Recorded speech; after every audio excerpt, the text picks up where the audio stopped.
여러분은 한 번 가본 길을 잘 찾아가십니까? 저는 길눈이 좀 어두운 것 같아요. 그래서 잘 못 찾아요. 갔던 길도 생소하고 어려움을 겪을 때가 좀 있어요. 근데 길을 잘 찾는 분이 있습니다. 길을 잘 찾는 분은 얼마나 부러운지 모릅니다. 길을 잘 못 찾는 사람을 길치라 그러죠. 노래를 잘 못하는 사람을 음치라 하듯이 길을 잘 못 찾으면 길치라, 그런 얘기를 합니다. 근데 요즘은 조금 마음의 부담이 좀 적어요. 왜 그런가 하면 내비게이션이 있잖아요. 그래서 초행길이라든지 또 먼 여행을 가더라도 그렇게 겁나지는 않습니다. 그런 것 같아요. 인생에도 그 여행길이 있는데 그 인생의 저니, 그 여행길을 지도라든지 또는 안내원이 있다든지 하면 인생이 참 수월할 것 같다는 생각을 해봅니다. 우리 인생길을 걸어가는데 어떤 분은 그저 초행길 어려운 분들이 있고 또 갔던 길도 또 어려워하는 분들이 있어요. 우리가 늘 살아가는 삶이지만 살아가는 게 쉽지 않은 분들이 있습니다. 그러나 여러분, 희망을 가지십시오. 성경은 우리 삶의 매뉴얼일 뿐만 아니라 우리 인생의 지도가 되고 하나님은 우리 인생의 가이드가 되심을 믿습니다. 이 하나님으로 인해 믿음으로 우리 남은 모든 인생의 길을 잘 걸어가는 하나님의 사람들 다 되시기를 주님의 이름으로 축원합니다. 옆에 분 권면하시고 오늘 말씀을 듣겠습니다. 하나님은 오늘도 당신을 향한 계획을 가지고 계십니다. 첫 번째로 우리가 아는 거지만 익숙한 곳에서도 길을 잃을 수 있다는 겁니다. 오늘 본문의 말씀은 이스라엘 백성이 광야로 들어가는 이야기를 합니다. 물론 이들은 어떻게 보면 민족적으로 하면 이게 초행길입니다. 그때 지도도 없었을 텐데 또 내비게이션 상상도 못하던 일인데 그들은 어떻게 광야 생활을 잘 걸어갔을까? 네, 예측한 대로 성경은 두 가지를 동시에 얘기합니다. 하나는 이스라엘 백성이 방황했다. 그런데 한편으로는 하나님께서 이스라엘 백성을 인도하셨다, 그런 얘기를 합니다. 하나님이 인도하셨는데 그들은 왜 방황했을까? 여기에 이제 우리의 의문이 있습니다. 과연 그들은 광야길을 몰랐을까? 애굽에 400년을 살았습니다. 그렇다고 해서 애굽과 인접해 있는 광야길을 그들이 몰랐을까? 결론으로 얘기하면 알았을 것이다 하는 겁니다. 사실 지도로 봐도 이집트와 가나안 땅은 이렇게 해안으로 연결되어 있습니다. 그러니까 이집트를 나오면 바로 광야입니다. 그 가까운 지척에 있는 거리를 모를 리 없었다는 겁니다. 훨씬 더 이전 아브라함 얘기를 한번 해보죠. 아브라함은 우르에서 시작해서 하란으로 갑니다. 소위 메소포타미아 지역을 건너와서 가나안 땅으로 내려옵니다. 그리고 가나안 땅으로 내려왔다가 심하게 가뭄이 드니까 기근 때문에 먹을 것이 없어서 애굽으로 더 내려갔다라고 얘기합니다. 가나안을 통과해서 애굽으로 간 겁니다. 이미 이스라엘이 광야 체험을 하기 훨씬 이전에 이스라엘 사람들은 이 광야길을 통과하여 애굽으로 가는 길을 알았다는 겁니다. 그렇다면 돌아오는 길도 알았을 것이라는 것은 분명합니다. 따라서 이스라엘 사람들은 이 길을 알았습니다. 오늘 본문의 말씀을 한번 먼저 읽어보겠습니다. 17절 말씀입니다. 다 같이 읽겠습니다. 시작. 바로가 백성을 보낸 후에 블레셋 사람의 땅의 길은 가까울지라도 하나님이 그들을 그 길로 인도하지 아니하셨으니 이는 하나님이 말씀하시기를 이 백성이 전쟁을 하게 되면 마음을 돌이켜 애굽으로 돌아갈까 하셨습니다. 그랬습니다.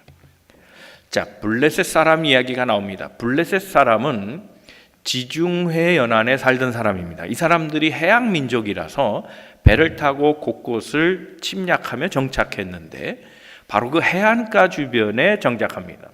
그래서 블레셋의 팔레스틴입니다.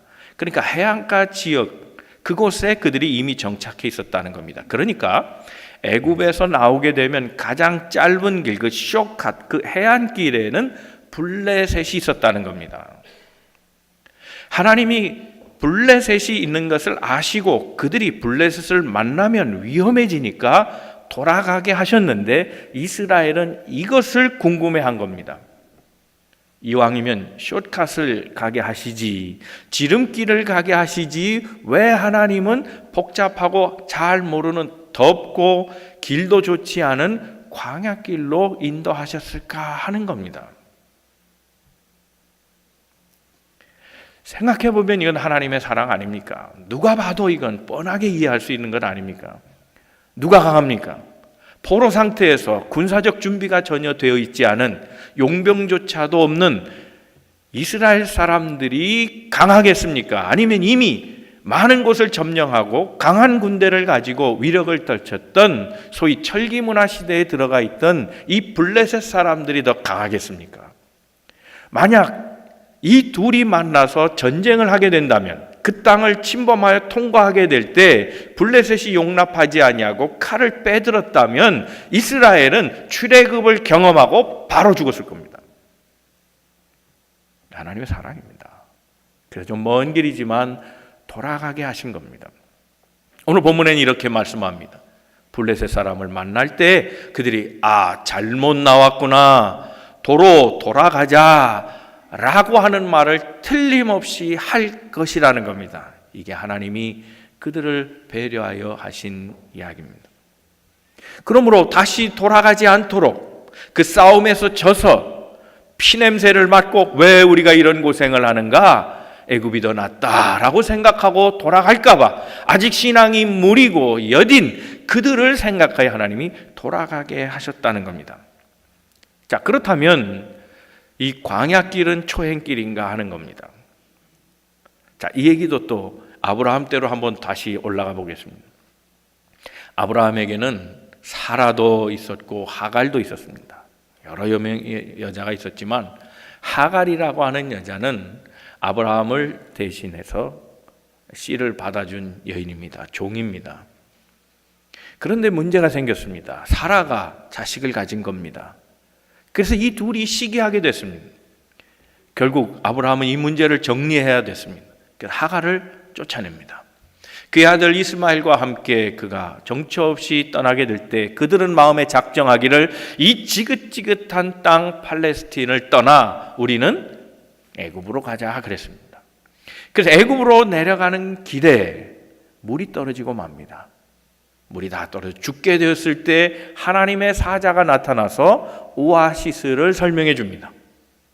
그곳에서 다시 물을 재충전 공급받고 살아났다는 겁니다. 그래서 거기에서 하나님의 돌이키심을 알고 다시 아브라함에게로 돌아갔다는 이야기를 합니다. 주목할 것은 오아시스입니다. 이 오아시스는 신기루하고 다릅니다. 보이는데 실제하지 않는 것과 같지 않습니다. 오아시스는 한번 생성되면 오랜 시간 100년, 200년, 300년 물 근원을 가지고 계속해서 존재해 오는 겁니다. 그러므로 사막길을 지날 때 이 오아시스를 염두에 두는 것은 당연합니다. 그것이 상인이건 군인이든 간에 누구든지 여행하는 사람 누구든지 모두가 다 사막길은 오아시스를 거점으로 간다는 겁니다. 오아시스 모를 리가 없습니다. 다시 말하면 이 광야길도 이스라엘 백성이 알았다는 겁니다. 그런데 이들이 왜 불안해했고 왜 당황했습니까? 이스라엘이 몰랐다는 것은 지리적인 것을 몰랐다는 것이 아니고 어디가 짧은 길이고 어디가 길게 돌아가는 길이며 어디가 안전한 길이고 어디가 안전하지 않은 길이라는 걸 몰랐다는 것이 아니고 미래를 몰랐다는 뜻입니다. 그래서 두려운 겁니다. 여러분, 민수기 13장의 가데스 바나의 이야기가 우리가 잘 아는 이스라엘 광야를 얘기하는 대표적인 이야기입니다. 이스라엘은 정탐꾼을 그 가나안 땅에 들어가면서 큰 성을 공략할 때 이미 보내서 다 그 지리적인 정보를 캐치합니다.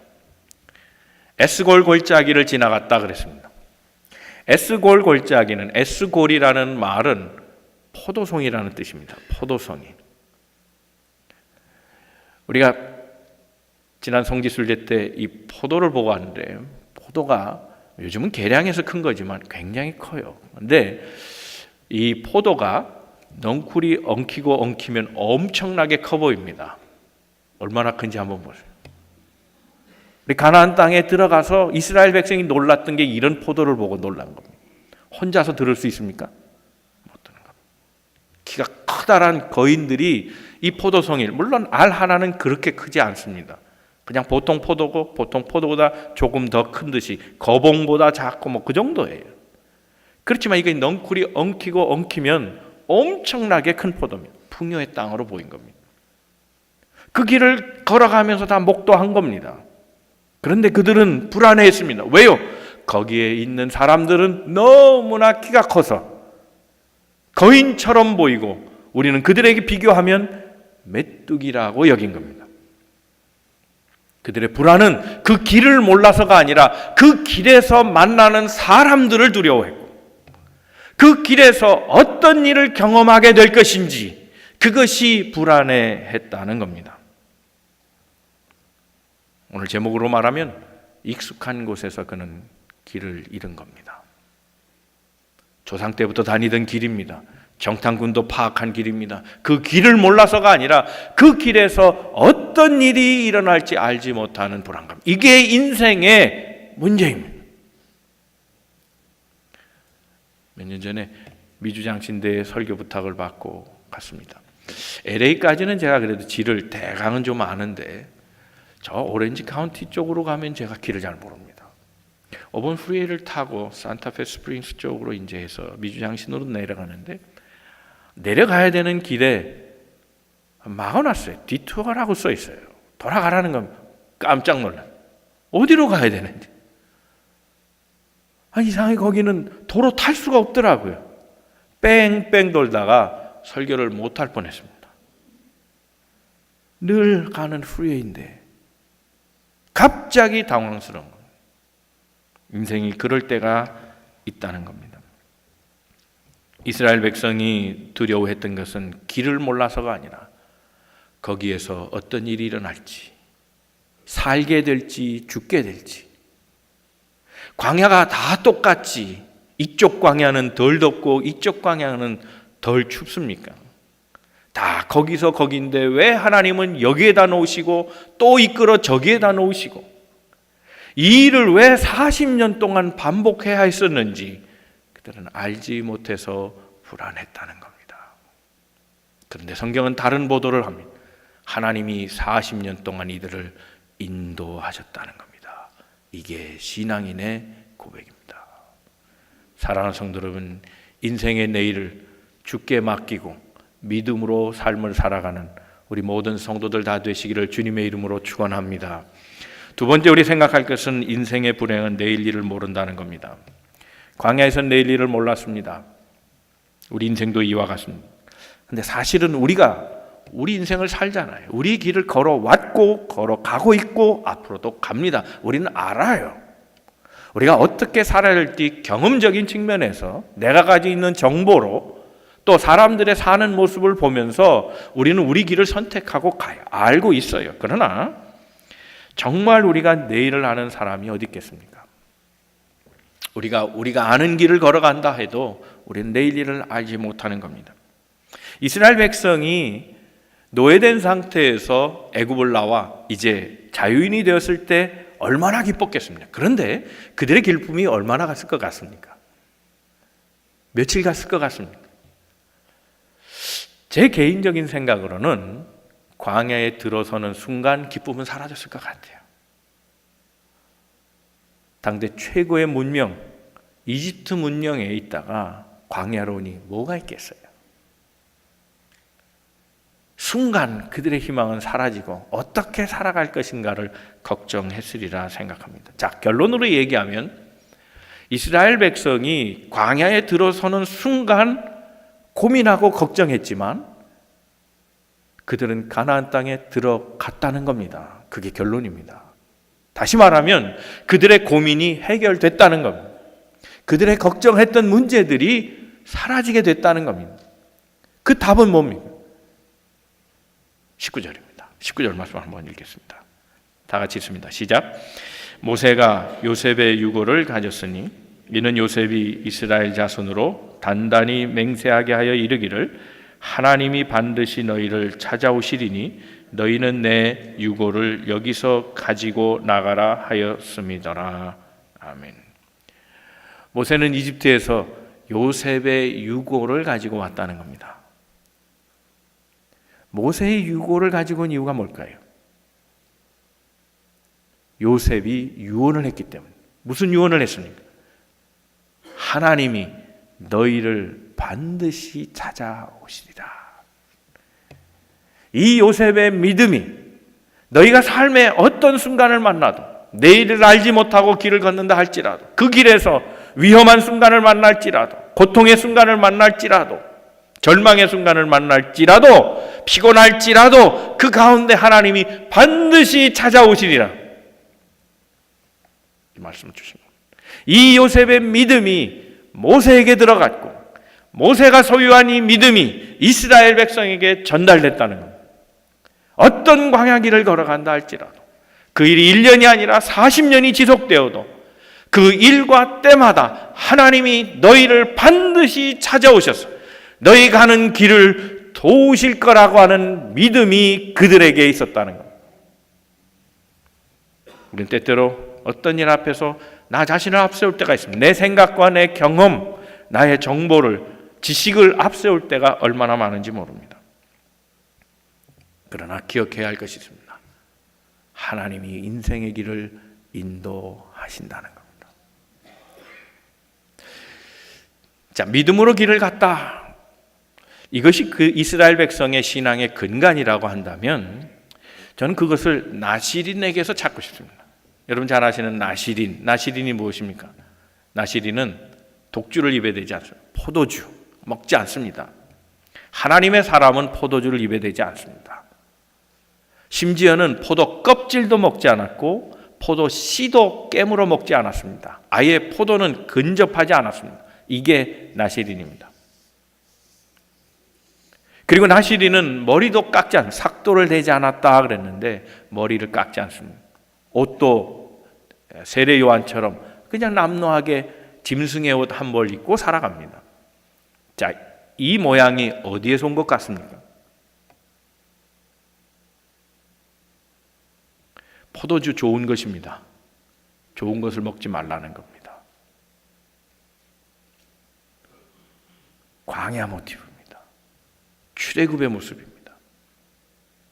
광야 생활 동안 그들의 수확이 있었습니까? 포도 먹을 수 없습니다. 광야 생활 동안 그들이 옷을 좋게 입을 수 있습니까? 없습니다. 광야 생활 동안 몸을 씻을 수 있습니까? 못 씻습니다. 머리도 못 깎고 남루하로 하나 가지고 40년 동안 살았습니다. 옷이 헤어지지 않았다 그랬습니다. 비록 몰골은 꾀죄죄하고 더럽고 냄새나고 좋은 것도 못 먹었지만 그때가 좋았다는 겁니다. 우리도 그럴 때 있잖아요. 지금 모자란 게 어디 있습니까?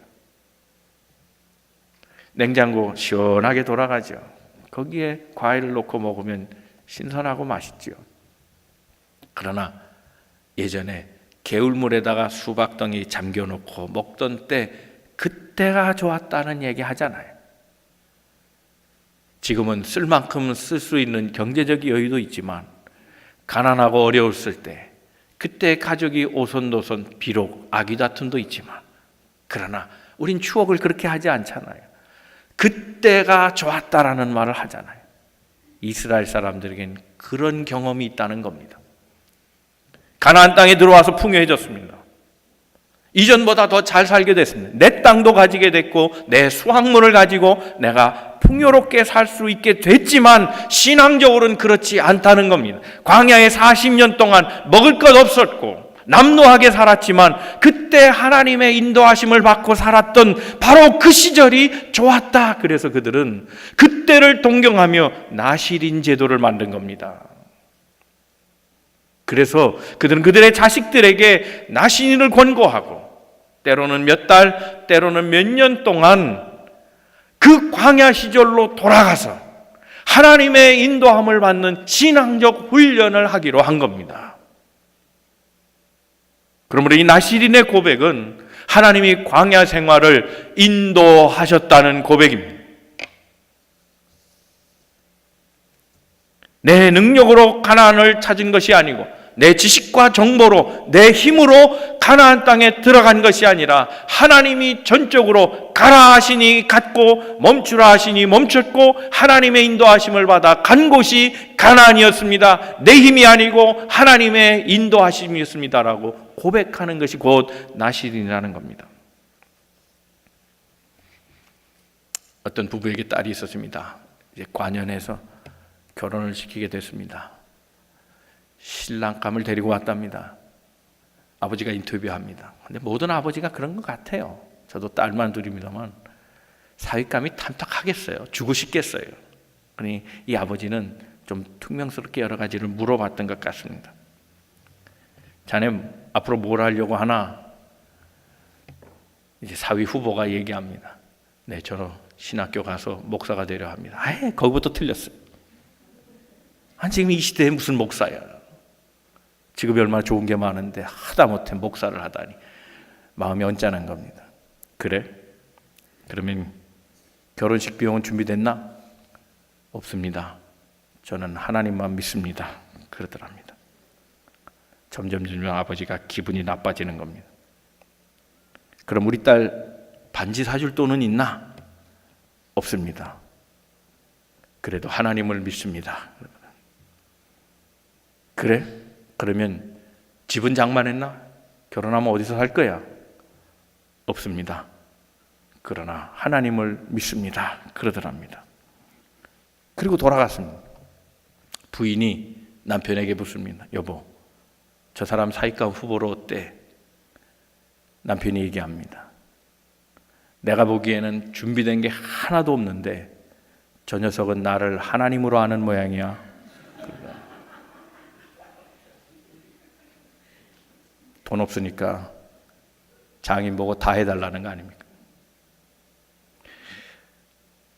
어쩌면 우리는 믿음의 사람이지만 사실 기댈 곳이 있다면, 의지할 때가 있다면, 그 문제를 풀어낼 방법을 갖고 있다면 우리의 믿음은 온전한 믿음이 아닐 때가 있다는 겁니다.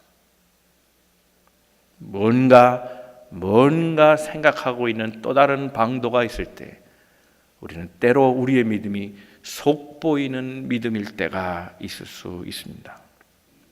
진짜 믿음은 어디서 오는 겁니까? 완전히 절망할 때,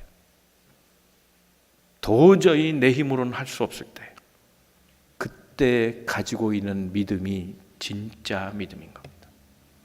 이스라엘은 광야에서 아무것도 없었습니다. 의지할 곳이라고 하는 건 없었습니다. 누구의 힘도 기대할 수 없었습니다.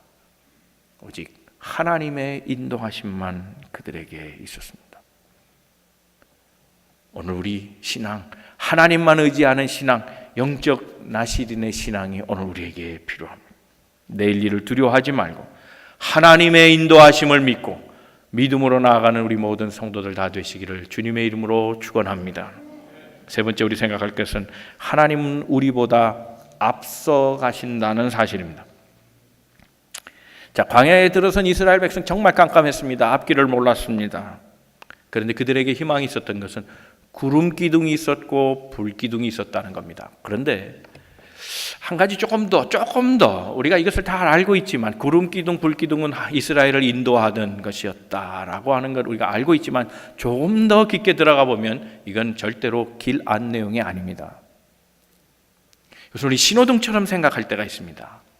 파란불이 들어오면 가고 빨간불이 들어오면 서고, 주의 장막에 머물렀던 그 구름이 움직이면 따라가고 밤에는 굴기둥이 움직이면 또 따라가고, 그런 길 안내 역할을 하는 것으로 이해하기 쉽습니다. 그러나 조금 더 나아가야 됩니다. 그것만은 아닙니다.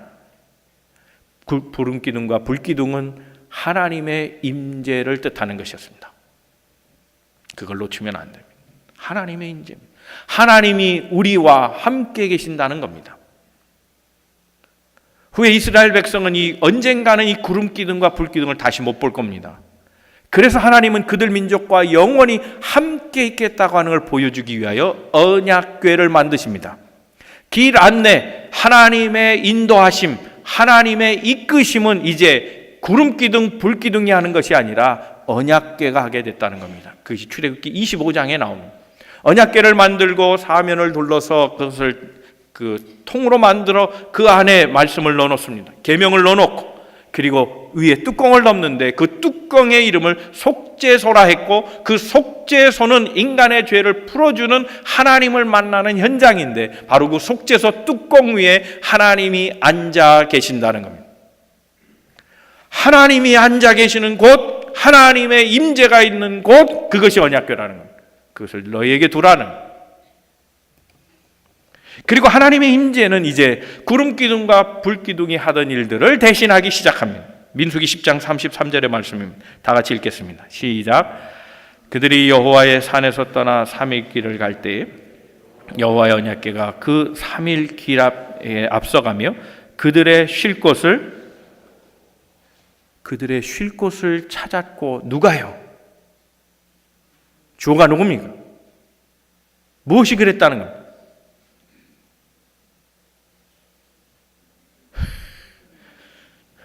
이게 영어 아니죠. 언약궤가 그랬다는 거 아닙니까? 사흘길을 예정했는데 이제 출발하는 거예요. 사흘길을 이제 여행하자. 앞으로 사흘길을 걸어간다 그랬는데 누가 먼저 간 겁니까? 언약궤가 먼저 갔다는 겁니다. 무엇을 위하여? 그 모든 이스라엘에 따르는 무리들을 쉬게 하기 위하여 가셨다는 겁니다. 사랑하는 성도 여러분, 인생의 길은 하나님이 먼저 가셔서 우리를 쉬게 하시고 우리를 인도하신다는 사실을 기억하기를 바랍니다. 3일 안에 어떤 일이 일어납니까? 짐승을 만날 수도 있습니다. 자연재해를 만날 수도 있습니다. 거기에 도적들이 있을 수도 있습니다. 매복한 군사들도 있을 수 있습니다. 그러나 하나님이 앞서가시면 문제가 없습니다. 처리해 주신다는 겁니다. 언약궤만 따라가면 되는 겁니다. 하나님의 말씀만 따라가면 된다는 겁니다. 35절 36절입니다. 민수기 10장 35절 36절 읽겠습니다. 시작.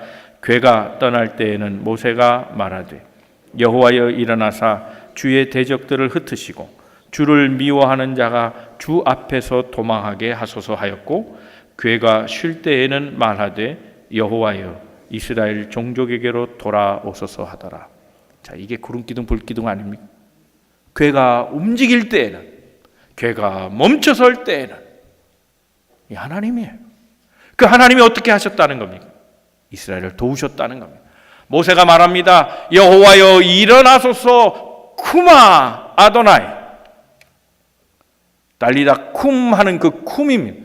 쿠마 아도나이. 주여 일어나소서. 이 말은 단순히 앉은 상태에서 일어나는 행위를 모사하는 것이 아니라 전쟁 용어입니다. 하나님 일어나셔서 우리 민족을 위해 싸워 주십시오. 내 앞에 대적을 물리쳐 주십시오.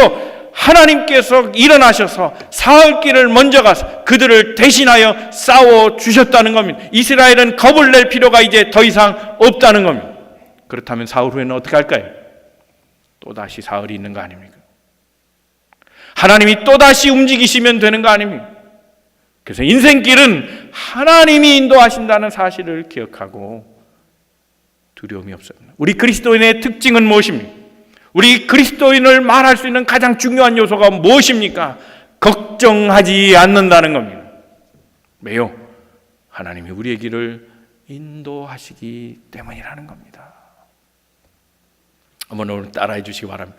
우리 그리스도인은 걱정하지 않는다. 걱정하지 않는다. 아멘입니까? 그렇습니다. 우리의 사흘길 모르잖아요. 그 길은 하나님이 인도하신다고 약속하셨다는 겁니다. 우리 인생에 다 길이 있습니다. 우리는 그 길을 안다고 생각하고 갑니다. 우리의 경험 때문입니다. 우리 지식 때문입니다. 우리가 해야 되는 일이기 때문에 그렇습니다. 그러나 우리가 정말 그 길에서 내일 일을 알 수 없다는 것이 우리 인생의 한계입니다. 혹 어려움이 생기면 어떡하나? 우리 비즈니스는 잘 될까? 내 건강은 여전할까? 우리 자녀들은 잘 될까? 우리 교회 문제는 어떤가? 늘 걱정이 우리 앞에 있습니다. 그러나 우리 생각과 능력으로 우리의 길을 간다는 건 정답이 아닙니다. 우리를 건지는 힘은 내 속에 있지 않고 밖에 있습니다. 무슨 말입니까? 성령의 힘으로야 할 수 있다는 사실입니다. 우리가 잘 아는 흔한 표현이 있잖아요. 그러나 참 중요한 말이라고 생각합니다. 밤이 어두울수록 무엇이 빛난다고요? 별이 빛난다는 거죠. 별이 빛난다 그럴 때 별이 빛나는 밤에를 생각하시면 안 됩니다. 인생엔 낮도 있고 밤이 있습니다. 낮의 길을 걸어갈 때도 있고 밤의 길을 걸어갈 때도 있다는 겁니다. 그러나 정말 우리 인생에서 느끼는 것은 낮에 걸어가는 길보다 밤에 걸어가는 길을 더 염려한다는 겁니다. 그런데 여러분, 빛이 희미하게 보인다고 해서 그 길이 정말 잘 보이지 않고 염려가 있는, 걱정이 있는, 그래서 내일 일을 알지 못하는 불안 속에 걸어가는 길이라고 해서 내 생각과 내 지식, 즉 내 등을 켜면 어떻게 됩니까? 그 순간 그 희미하던 빛조차도 보이지 않게 됩니다. 우리가 켠 불은 우리 작은 발치밖에는 내다볼 수 없는 겁니다. 그리고 그것은 언젠가 바람이 불거나 기타 요소에 의해서 우리의 등불은 꺼질 수도 있다는 사실을 알아야 합니다. 내가 켠 등불은 하나님의 빛을 가리울 수 있다는 사실을 기억해야 할 겁니다. 우리 인생길 내 불을 꺼야 합니다. 하나님이 비춰주셔야 하는 겁니다. 그래야 먼 길을 갈 수 있습니다. 우리가 가는 길이 어렵고 힘들고 내일을 알 수 없는 길이지만 그 모든 길 하나님을 의지하시고 주께서 인도하시는 대로 믿음을 갖고 걸어가는 하나님의 사람들 다 되시기를 주님의 이름으로 축원합니다.